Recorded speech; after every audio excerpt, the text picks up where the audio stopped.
Pugh. That'll do it! That will do it! Pugh for Bournemouth!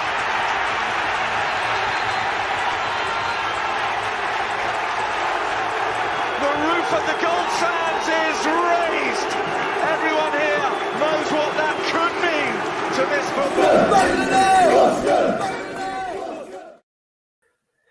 Hello, Bournemouth fans. Hope you're doing okay this Sunday afternoon. This morning, it was revealed by Mark McAdam on Twitter that Scott Parker and Fulham are finalising the mutual termination of his contract, and that's expected to be done within the next 48 hours. I expect this news effectively fires the starting pistol for AFC Bournemouth, as now they're going to be activating their countdown timer to make the announcement in what they hope will look to be a respectable time window. Leaving the Cottagers will be Scott Parker, and coming to Bournemouth with him and maybe his team, including Matt Wells, Rob Birch, Jonathan Hill and Alistair Harris, who are likely to follow. And hopefully that announcement, maybe tomorrow, maybe first thing Tuesday, will coincide with the players rejoining. It's not exactly been a story that's gone under the radar, has it? But before we begin, we said it on Twitter earlier today, someone who has to get a significant mention, and someone who did go under the radar at times, is Jonathan Woodgate. In a sad but expected farewell, let's be fair, he came to the club in really difficult circumstances, and as I put this morning, he remained dignified throughout what was a bizarre process of appointment, but he was exemplary throughout his short tenure at the club, and he gave us some smiles, didn't he, especially with those 7 wins in a row. So Scott Parker, then, what of him? We're going to give you 15 reasons why he's the man for AFC Bournemouth. We're live and you can interact on chat. Look, I'm sure there's going to be a few negatives as well. If you want to take part in the conversation, we'll pop your messages on screen. But for the first part of today's show, it's going to be a subscriber-only chat. So if you want to say hi or send your message, just hit the subscribe button. It's free. And then within a few seconds, you'll be able to post. Later on, though, we'll be making it free to all. And we certainly appreciate your support as we build up to an exciting 21-22 campaign. Right, let's bring our guests in. And today we have got, firstly, Jeff Hayward. Jeff, how are you? Fine, yeah. Very excited at the long time coming news about Scott Parker. Excellent. We've also got Neil Dawson, who's going to be coming in very, very soon. But we've got Simon Kay here as well. Simon, how are you doing? I'm very good. Sounds like he's the man. What's the plan?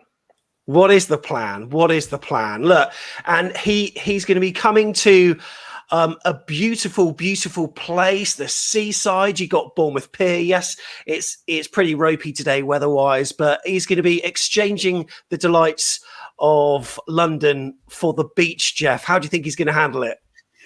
Well, you know, he's used to the Thames, obviously. Fulham, Craven Cottage, one of the nicer grounds in London, but it's not the English Channel in Bournemouth Beach, is it, Sam? No, it's not. I mean, look at that. I mean, yes, we got grey skies today, but it's a beautiful place. Scott Parker, I'm sure you are going to enjoy it. And look, we can't not mention Jonathan Woodgate. We have already, Simon, but, you know, have you got any thoughts about his very brief tenure at the club? I think he did great for the remit that was given. He didn't really have much time to make it work. He did start to make it work, and he got us to a point where we pretty much fell at the last hurdle almost. So for that, he deserves great applause, and I wish him well personally with wherever he goes next. I think that little period of time with us will certainly do his career in coaching justice, and hopefully it will open some other doors for him. Great to see some regulars on chat, including Dave Watkins, who says he thinks he deserves deserves some credit. Shame about those last 3 league games, but a decent bloke. And those are echoed again by Alan there and many all. Good afternoon, everyone. Thanks for joining us. And remember to hit the like button as well if you can. There's a lot of talk about cardigans here on chat as well. We may well be talking about that. Hey, we've got Neil Dawson here as well, who is joining us too. Neil, how are you doing? I'm all right. Just like technical issues, but I made it in the end. I'm on an iPad, so let's hope it works. It's all good. So look, we got 15 reasons why that we think he's going to be a good appointment. And Jeff, I'm going to start with you because look, there are many Bournemouth fans who are perhaps a little bit nonplussed by the appointment, but we've been doing our research and we've been trying to, look at the reasons why it actually isn't a bad fit whatsoever. So, do you want to kick us off? Yeah, there's a lot of talk about the enterprising football that Scott Parker is committed to. And that, I think, is something that fits with our culture. He's good at getting his teams to play counter-attacking brand of football, a lot of possession, which feels a lot like a continuation from Eddie, certainly, but also perhaps a bit less reckless and a bit more disciplined. I think that culturally feels like a good fit and a good sign of what we're used to and what we expect. So certainly hope that his appointment translates into that. And very much a continuation of Eddie in that kind of style. And we have seen it a few times, and he did emerge with a lot of credit in the Championship, and not so much the Premier League. At first, it was the usual terms that were being brought out. They're being very brave, etc. And look, with that also comes some negatives as well. And I'm sure we're going to be talking about that. Simon, go on then. Give us point number 2.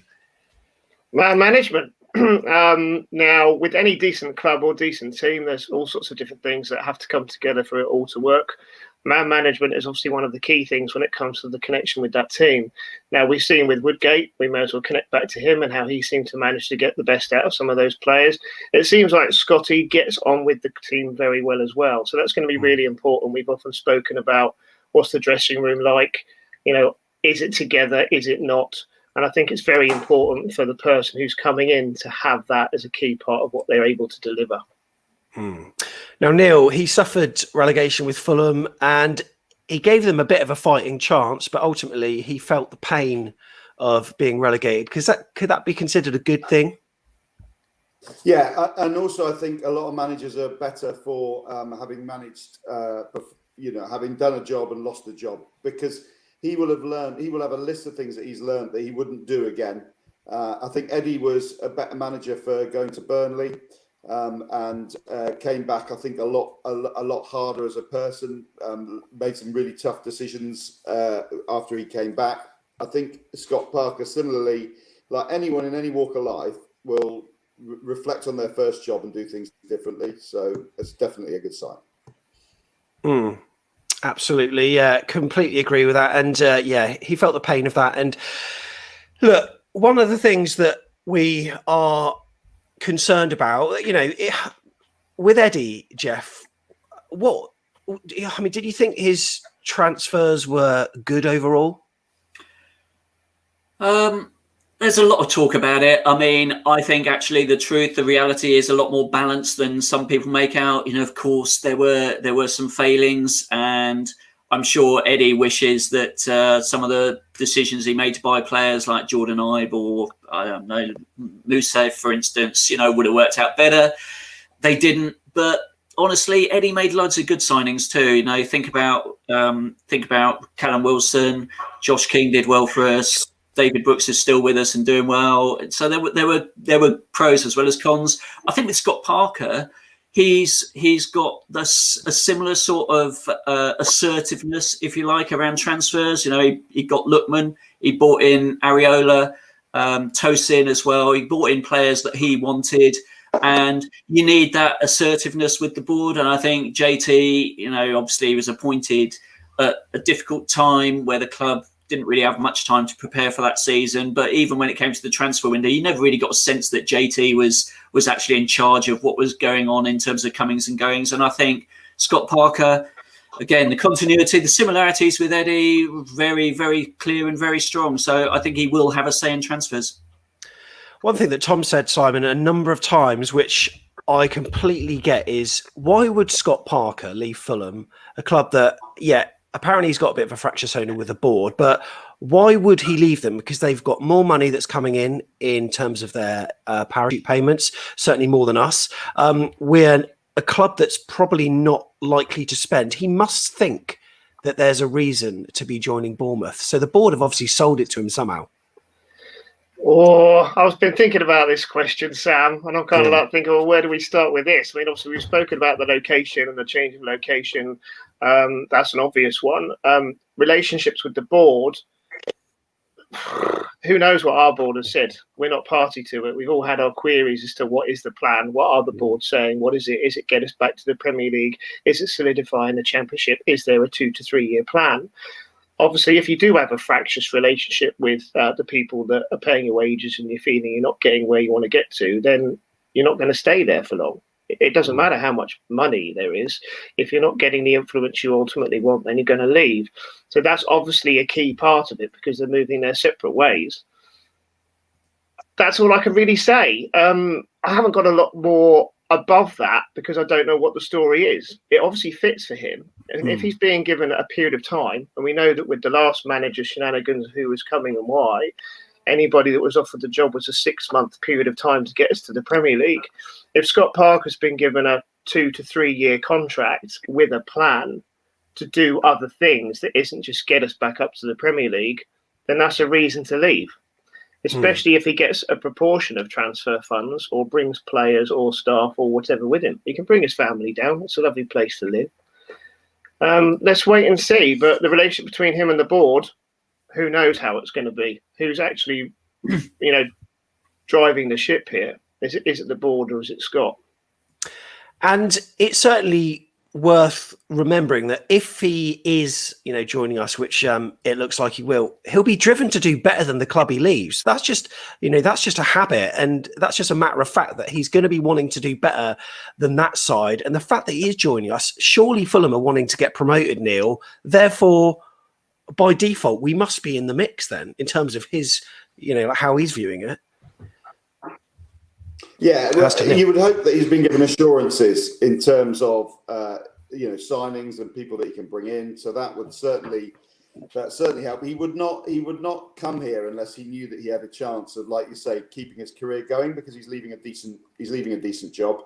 So hopefully that gives assurances. Definitely he'll want to beat Fulham. That's for sure. Not only in the games that we play against them, but finish higher up than them.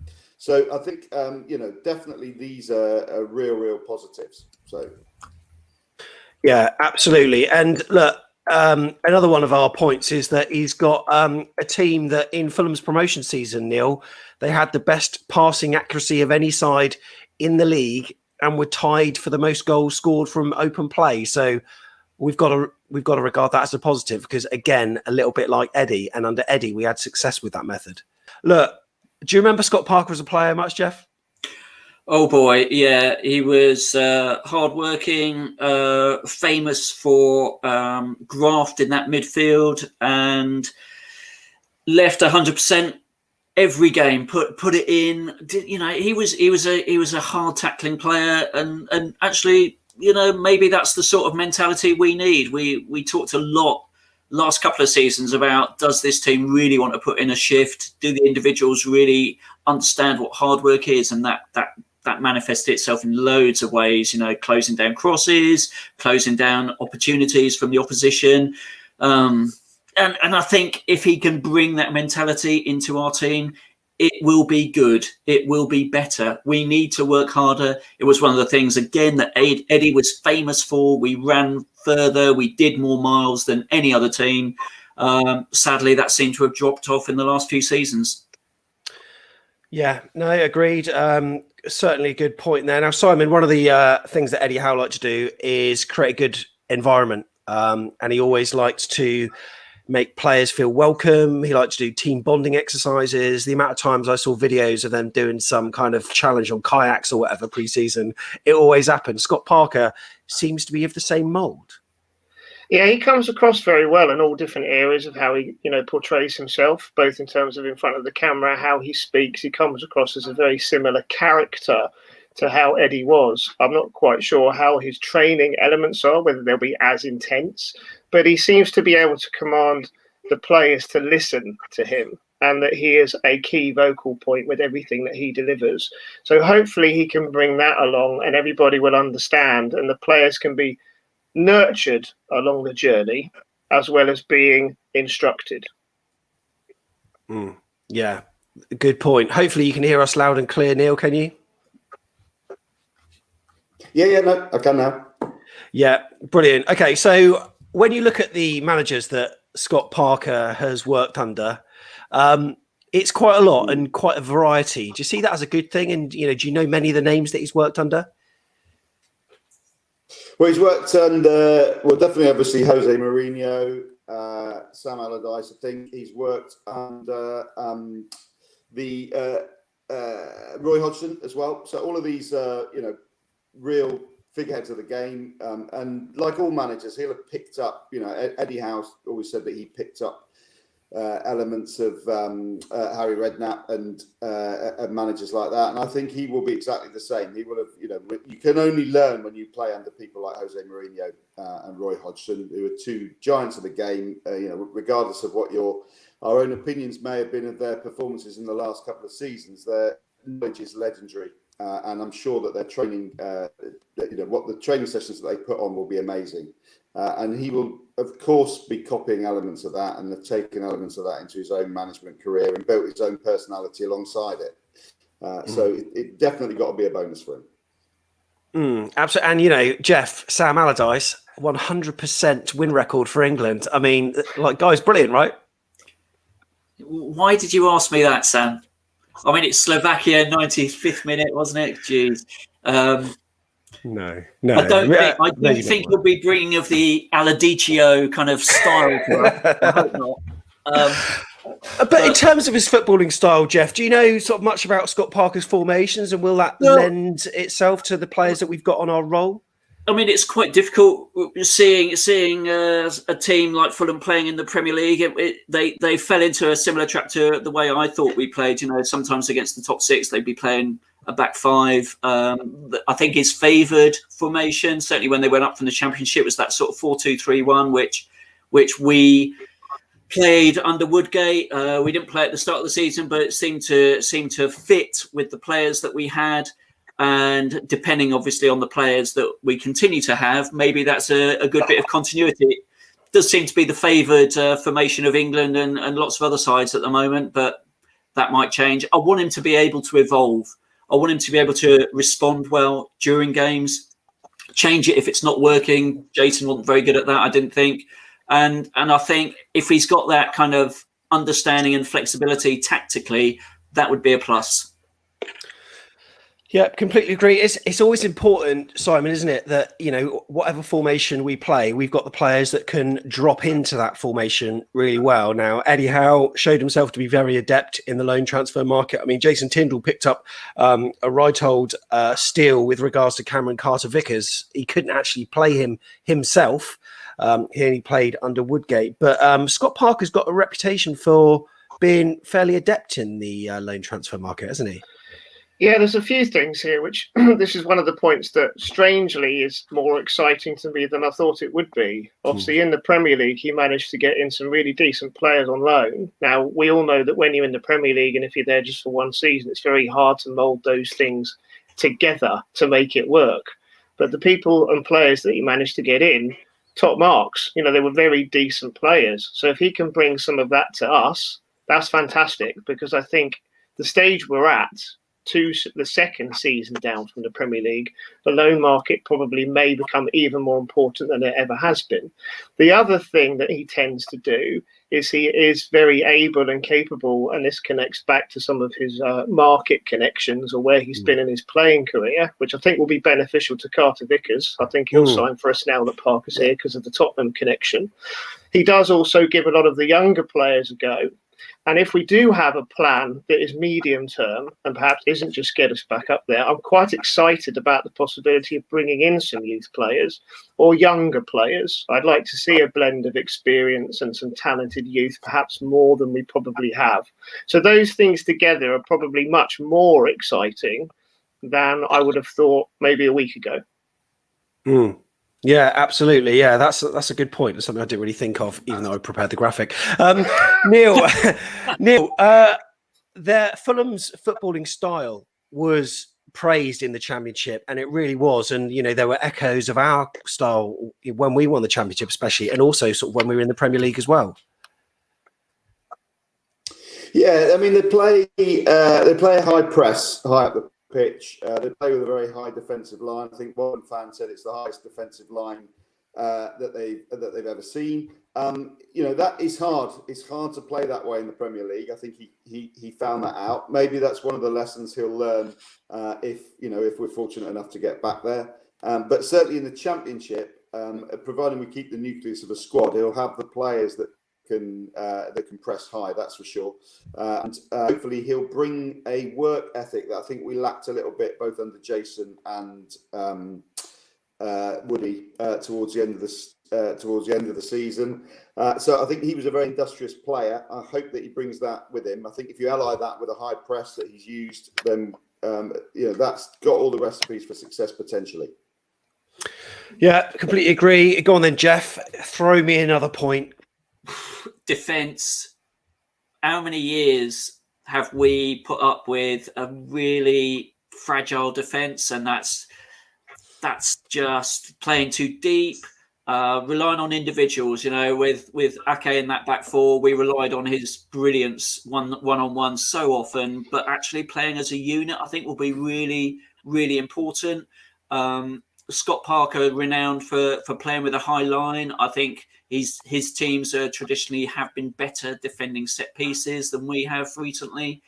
And I hope that he will instill a really good defensive discipline into the team. And that is something that we have sadly lacked for 3 or 4 seasons at least.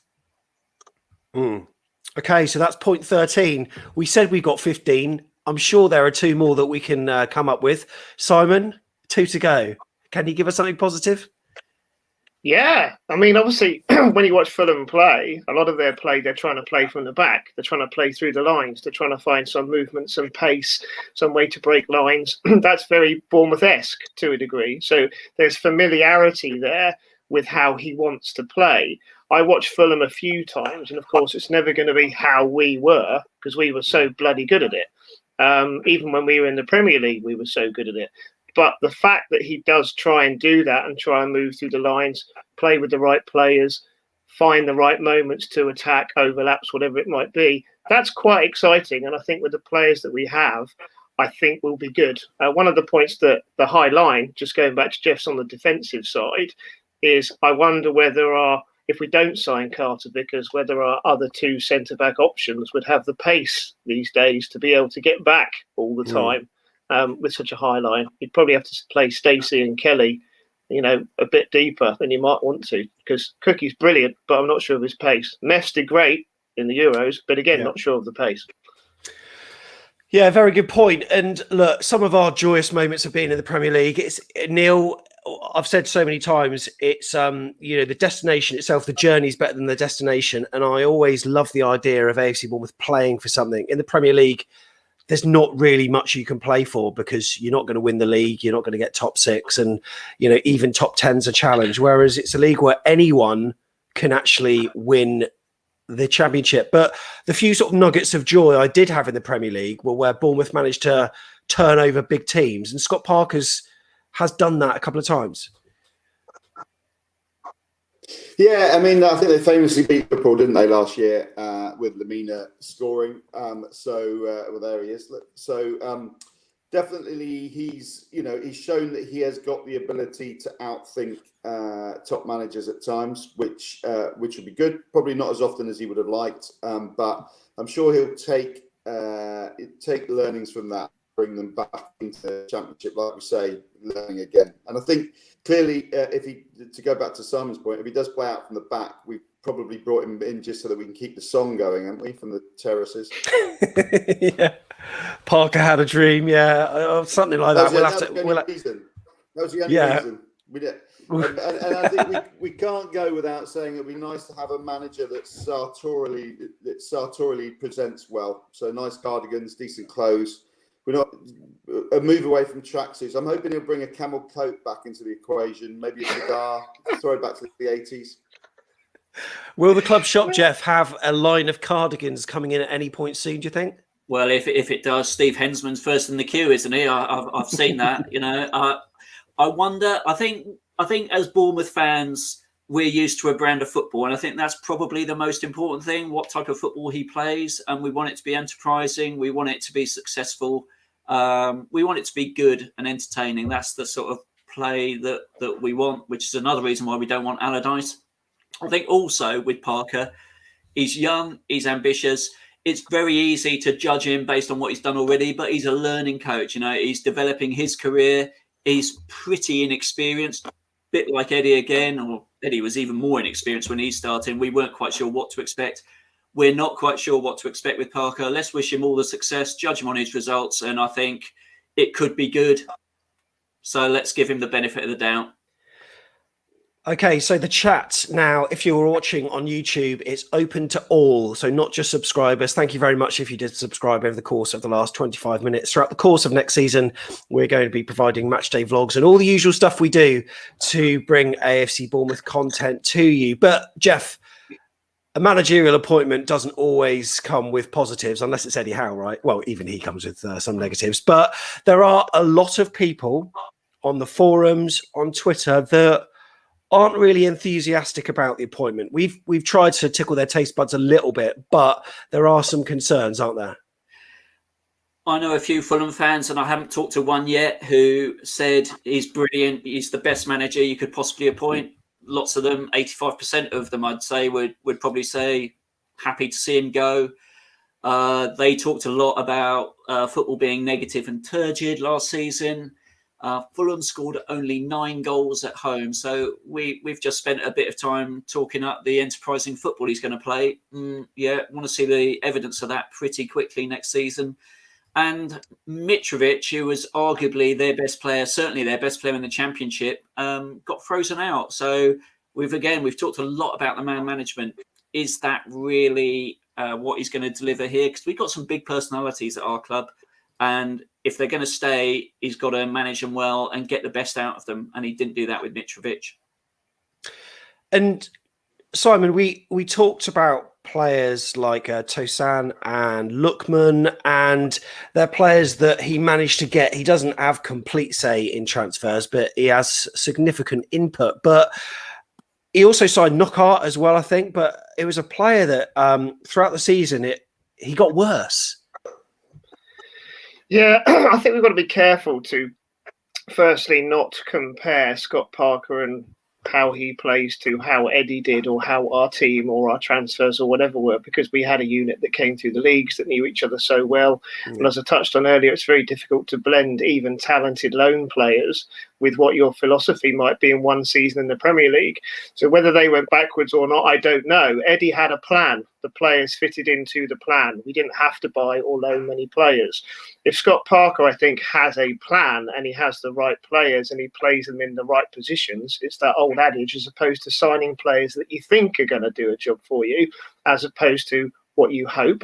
That's important. Man management, big egos. We know that became, not that it's been quoted, but it became an issue for us. The further we went, managing big egos, but very good players who have big egos can't be easy. So whatever the Mitrovic situation was, I don't know. It's not for me to comment, even though I kind of am. He needs to be given some time. But I think if every player buys into it, and I think that's the key thing, there's got to be a philosophy, there's got to be an overarching plan. And that's way through the club. So however you loan, or whoever you loan, or whatever he goes to the board and says, I want this player, they're going to have some very good reasoning as to why and how it fits. Yeah, absolutely. One of the things that, Neil, you obviously are on the Vitals forum, so you check a lot of messages. And I don't know if you've been seeing that there's been a person whose username is Fulham Fan in Peace. And he has come on and he's told us his opinion. And I think one of the quotes that he said was about 85% of Fulham fans would happily drive Parker to you, which sounds quite ominous. But there was one of the things he said about what happens when Fulham concede first. And that had echoes of AFC Bournemouth's last season in the Premier League for me. Yeah, I mean, I know 2 Fulham fans really well, and they echo what he says. So I'm completely torn on the Scott Parker thing. It's unlike me not to have an opinion, as you know, Sam, but I really can't call this one either way. I even argue with myself about it from time to time on a quiet car drive. But But yeah, both of them said exactly what the Fulham fan in piece says, which is that just the football was so turgid and structured and restrictive and dull that they would just rather have anyone else manage it. Now, so that's the worry, because all the advantages that we talked about earlier on in the programme, I think are 100% right. I agree with all of them. And this is where you get torn, isn't it? Because then you've got this side that comes to it. But certainly, if you look at Fulham's record after they conceded a goal, they very, very, very rarely go on and draw a game or win a game. And that's, what one of the Fulham fans said to me, is that if we go 1-0 down in 5 minutes, you might as well start reading your programme and get ready to go home at half time, because that's it. Yeah, that's always quite a worry. Now, Jeff, in the Championship, they kept the ball fairly well, but it seems like us, they struggled with penetration, especially with teams who've got a very low block. And as one Fulham fan said, they often relied on a moment of magic from Mitrovic to win games. Now, even his in-game management has been criticised as well. And look, Eddie Howe, not perfect towards the end of his tenure. Sometimes he made substitutions that we were all baffled by and didn't make the obvious choice. And Jason Tindall, to his credit, when he came in, he sort of seemed to make the right call at the right time, albeit it didn't work out for him in the long run. But have you seen much of Scott Parker and his sort of substitutions within the game and how it affects it for Fulham? Well, I've got to be honest. I didn't watch every Fulham game last season. I caught bits of them, and sometimes I felt they were unlucky. I felt that teams had figured them out a bit when they played them, and I feel like I'm channeling Dan Moorcroft in the chat here, who's obviously a Fulham fan, coming up with loads of really good reasons why they're happy to see Parker go. One of which I think is that lots of possession, no penetration, and boy, the familiarity with what we've put up with the last few seasons. Again, we've had a lot of that, certainly against teams that are worse than us. And in the Championship, we got that a lot, and we will get that a lot again next season. So he's got to be wise, and he's got to figure it out. And I hope that he can find the secret to unlock those defences. I'll throw a couple of quotes from a Fulham fan at you, Simon. They say he's a defence-first tactician, and also one that sent shivers through my spine: possession for possession's sake. Thanks for that, Sam. I don't know how to reply to that. It's kind of a double negative, but I'll try and come up with a positive at the other side of it. But we're in a pragmatic state of mind. You need the ball, but you got to do something with it. And I think what I'll say is the love that we had or didn't at times in the season for Danjuma is a classic example of how a player who's got flair and ability can be managed in different ways. So I'll answer the question by just using him. So Woodgate clearly had a word with Danjuma, knew his flair, knew his abilities, focused on what he could deliver going forward, not what he could do coming back, had a little nudge on the defensive side, but made sure that the flair player that we had beyond any other one could just get on and do it. Now, if they then relied on Mitrovic, who wasn't the manager's favourite manager to get them out of a point, that proves that everything was too negative. There was too much possession, but there also probably wasn't the just go do your thing to those players that can do it. And there's no doubt that he had players in that squad that he managed to get on loan that could do it. And having watched a few of those Fulham games, I looked at those players and I thought, well, you're a little bit too deep for what you're talented to do, aren't you? So I am worried about that. We do have talent. One of the ways in which you do advance in the Championship is either through, organisation and pace. So you can be organised, you can keep the ball, but you've got to damn well be ready to attack and attack at pace if you want to do anything.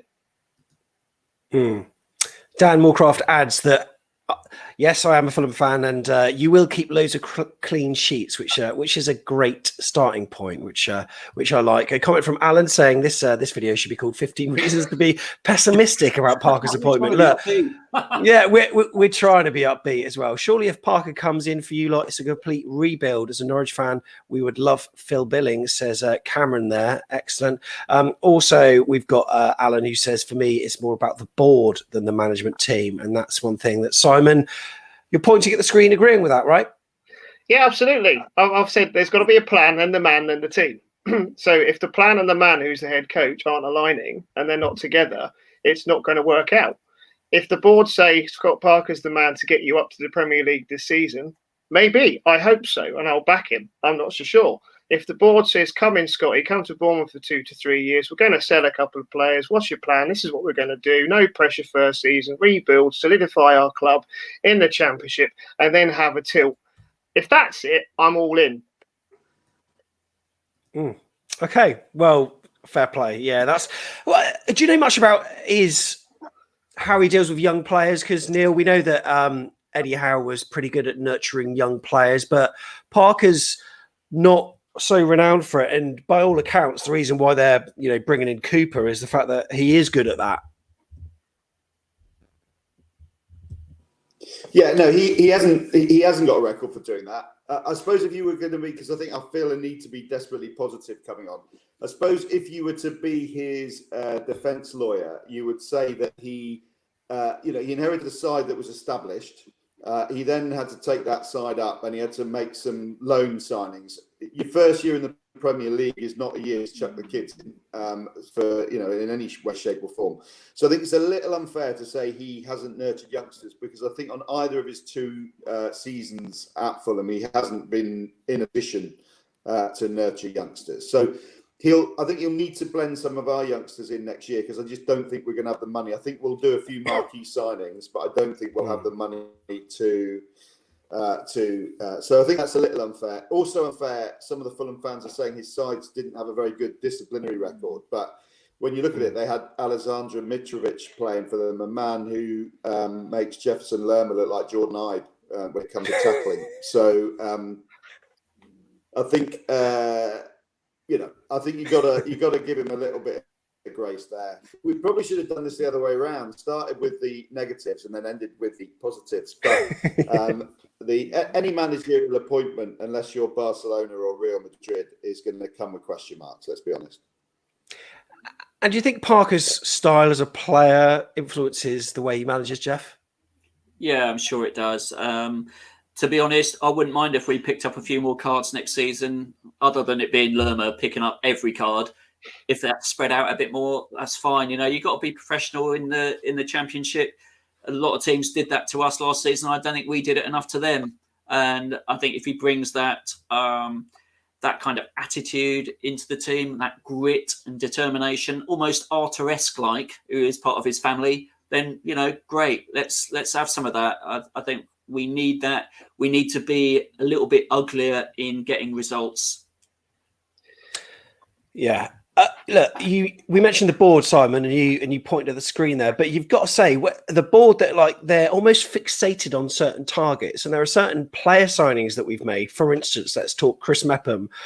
We knew that he was joining about a year before he did, because it's someone that they'd always liked. I mean, I still wouldn't be surprised if we signed Damari Gray at some point, because he's always been linked with us as well. But they wanted their man, and they've got their man, so that's got to be a good thing, and that does kind of signal that there is a plan, the fact that they have still been insistent on getting him in.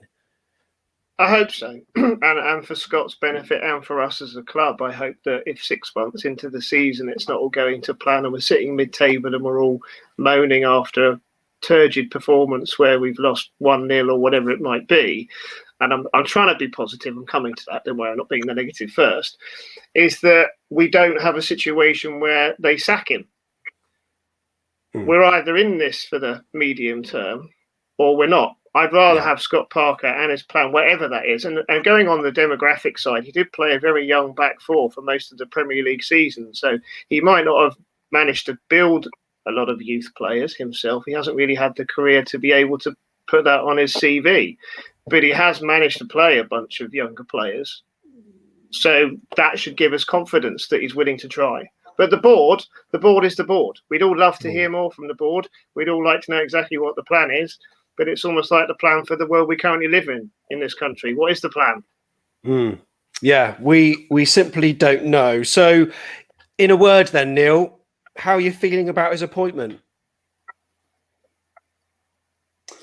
I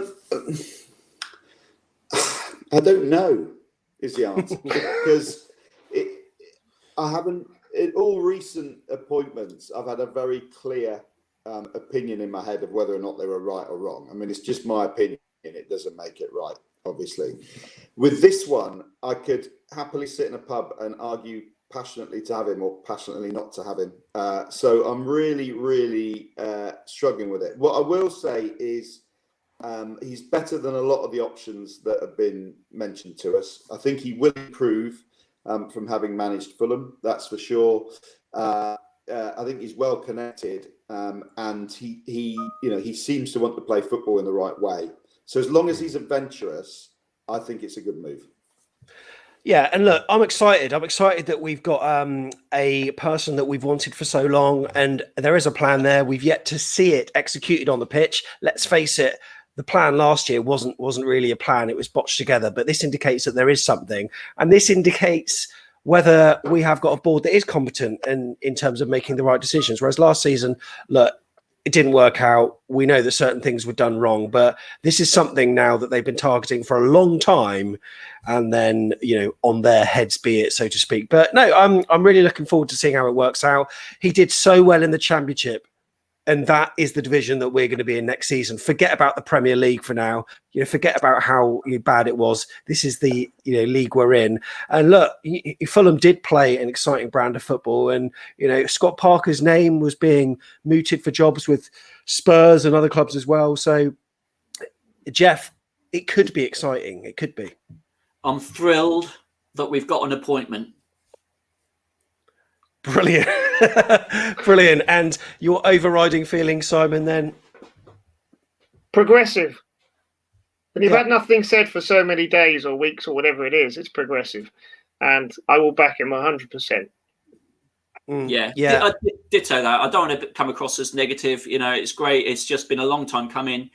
And Scott Parker, he deserves our support.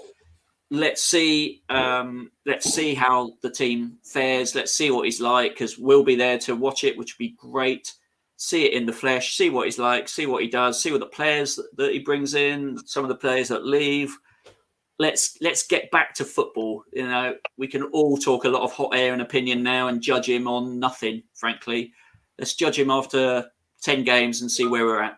I also think that his ability, that what he managed to do because of his network, having been a player, and he obviously has a very good outreach into some other clubs.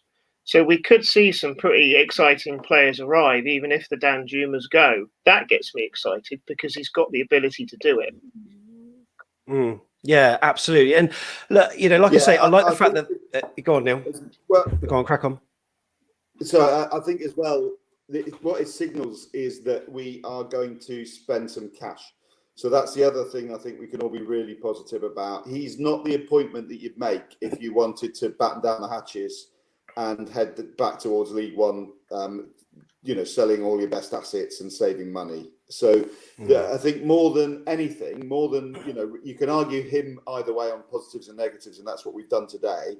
I think it's a signal of positive intent by the board that they're looking to spend cash, which is good news. Yeah, I think so. And look, it's a man that we fixated on for a long time. If Fulham had lost to Brentford in the previous season's playoff final, as many suspected that they might, then I think it might have been different. There might have been no Tyndall, no Woodgate. I think it was the 4th of August when Fulham were promoted to the Premier League, and then just 4 days later we gave the job to Tyndall. And we know that Richard Hughes is said to be one of his admirers, and someone must have made that team tick. And as much as people go on about Mitrovic's goals, I'm sure Parker can take a lot of credit for Fulham when they got promoted. And as per the tier list video that I did, Jeff, with you, Neil and Tom earlier this year, I would have loved a name like Jokanovic or Wagner, but with those names not available, I think Parker seems like a sensible choice. I know that Jeff called him Eddie Light, but perhaps Scott is the manager to fill that chasm that we've had since our special one left the club. And we know that different clubs suit different people, right? Look at what Burnley fans have got to say about Eddie Howe. Look at what Man United fans have got to say about David Moyes. Certain clubs fit certain people. And he's got the credentials that not one of the managers possessed last season for us, and that's getting a team promoted to the Premier League, and that's what we all want, right? So look, I think it could be a good thing for AFC Bournemouth. And we're going to be reacting here on Back of the Net as soon as it's officially announced yet. We're not saying it is, we're not saying it isn't, but come on. We've got Peter Rutzler from The Athletic on standby to provide a little bit of insight about him. Hopefully be hearing from him tomorrow. And also your views as well on a free-for-all. As soon as it's announced, you're welcome on to take part and appear on screen. First time we've done one of them in quite a while. Neil Dawson, thanks very much for coming on, mate. Thank you very much. I see. I love the delay. I love the delay there. It's it just makes for incredible YouTubing. Simon, thanks very much for coming on, mate. Thanks for inviting me. Take care, all. And Jeff Hayward, thank you very much. I'm sure I'll be speaking to you soon. It's rare to have Neil lost for words, isn't it? Yeah, it is. It is very rare. But yeah, thank you all for watching as well. Remember to subscribe for consistent AFC Bournemouth content, and we'll see you in the next one at the Cherries.